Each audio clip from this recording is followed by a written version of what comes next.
what would you say to someone that's actually on the fence, been thinking about it for a while?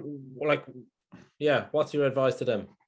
I would just say sign up, just start. You can do as little or as much as you want. Taking that first step is the hardest part. You don't have to do all parts of it to start with.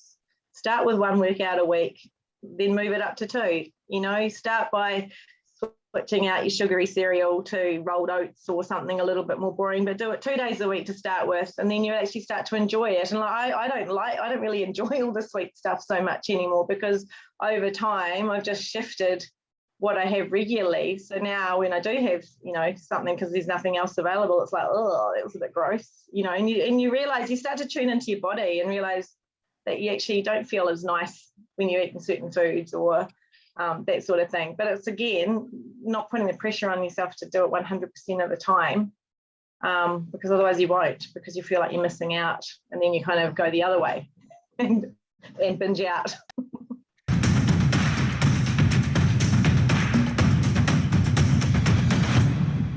I guess to get started, Jo, tell us who you are and what do you do? Okay, my name is Jo. I live here in Sydney. I'm a registered nurse by background, and over the years have morphed into working more in the digital health space. So I do a lot of work with eHealth and New South Wales Health, which is really interesting. I'm also mum to 2 primary school girls, aged 10 and 8. So busy. Tell me about your biggest problems before we started working together.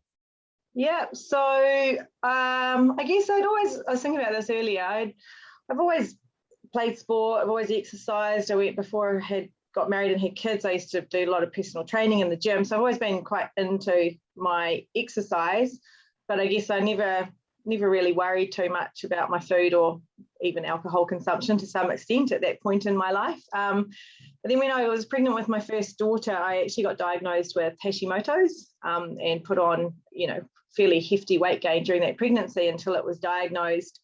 Got treatment, yada, yada, yada, it's all fine. And it's all under control. But I've really, and she's coming up 11, but ever since then, I have really struggled to sort of shift weight, but then also, which had never been a previous issue, but then also just being a busy working mum of 2 young kids, it was, you know, going to the gym at my leisure was no longer an option. And I was starting to get quite frustrated and stumbled across an ad online for Own It Fit. I think it was a 28-day bikini challenge back then. And it was like just before Christmas. I was like, oh, should I just wait till after Christmas? But I just had this light bulb moment or this like, no, doesn't matter when you start, just get on with it. It doesn't matter if it's not perfect, just start it, just get going. And yeah, my 28 days has turned into almost 6 years. Tell me about your current habits and how your habits have evolved over time. Yeah, so I think consistency has been fundamental.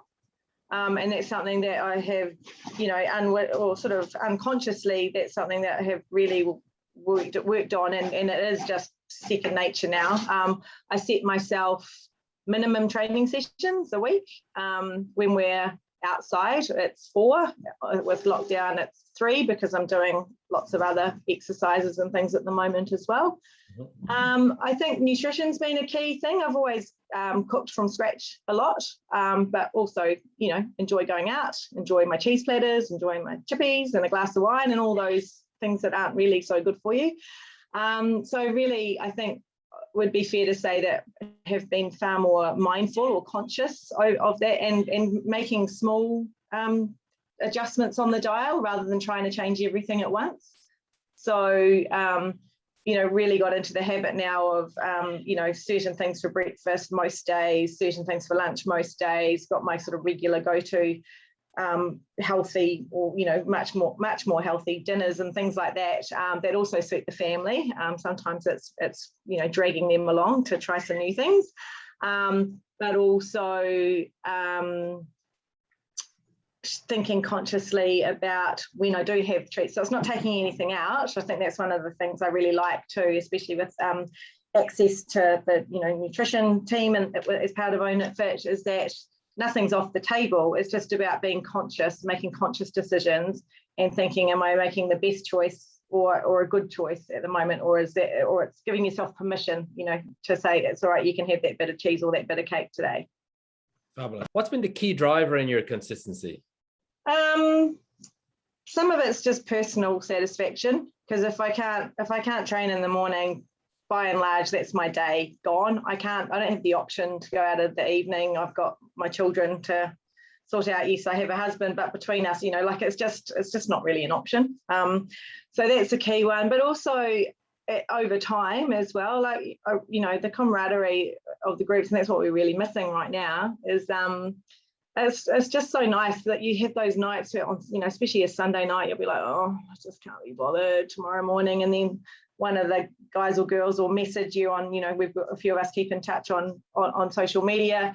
They'll be like, you're going tomorrow, and you'll be like, oh, we're going to, like, come on, I'll see you there. So you kind of get that encouragement outside of the trainer. So I love the accountability that the Own It Fit trainers put back on us. If you do have a few days away, you get a message saying, hey, where have you been? Are you going okay? Can I help you with anything? Which is really good, because we're humans. We all get into a funk from time to time and just kind of check out.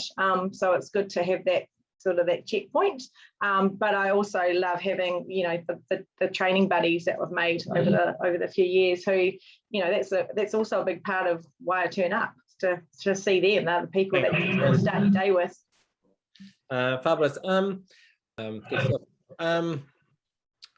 What were you most surprised about just after you started working with us, and then 6 years later?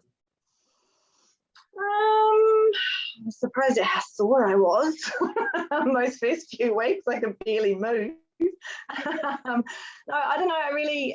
I didn't really have any expectations. I wasn't quite sure what to expect. I hadn't trained in that environment before. I'd always been in the more traditional gym setting. I really liked the fact that they were hard workouts. It wasn't a walk in the park. Like you were coming home like beetroot red, and feeling like you'd done a good workout. I think 6 years later, it's been really interesting to watch the training evolve, as well as how my own training's evolved. I think different trainers bring different styles or different types of workouts, and then also the focus on strength as well as cardio and all those sorts of things. So just the evolution, but I've evolved with it as well. And I really enjoy that strength training. Not so much the cardio, but I do it. I did it this morning because you need the cardio, obviously, to support the other parts. But I don't know, I think, and it's just such a great community. It really is. I don't always make it to the social events just because of life, but you still feel really connected. The online forums are great. Everyone's just got you back. You've always got support if you're looking for it, which is really great. What have you learned about yourself during the process? I learned about myself. I need routine. So I have to, and that's become I have been consistent because I've had to make myself be consistent. But I really enjoy the outdoor training. That's my preference really now.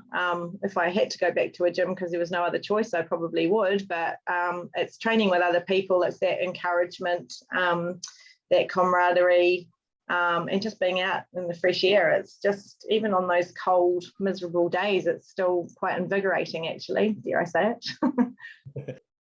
How do you feel today in comparison to how you felt 6 years ago? I feel strong. I definitely feel stronger, but not just physically, probably mentally as well, because it's all, it's a whole of body or a whole of system kind of approach, isn't it? Like I've set as I say, it was saying before, it's about trying to shift the dial on small things at a time rather than trying to do everything. But I'm really consistent, or generally consistent, about when I go to bed at night, so that I can make sure I get, a proper amount of sleep It helps now that my children sleep through the night, of course, but to get up in the morning, as I say, like with nutrition, I've really, incremental changes, but so most of the time I'd say I'm pretty on board with it. At the moment, I'm a bit more focused because I have felt like I've needed to kind of tighten my focus on that a wee bit, and that's fine, but there's a good toolkit to go back to all the time, which you can either do. I probably tend to do it a bit more independently now after so long, but certainly over the years, I've tapped into all of the programs and the nutrition, the nutrition breakdowns, and I really understand. I've learned so much about macros and what you need and how you need to sustain your body to be able to train effectively, but also to work your body to function effectively. But I also love knowing that, I can drop you a note or send Amanda a note and say, help, I'm a bit stuck on this. What do you think? And, you get a response and the help that you need without thinking about it. But that goes wider reaching as well. We've had some family challenges. So there's also, without a blink, it's like, what else can we do? How can we help you? What do you need? Which is awesome. It's awesome.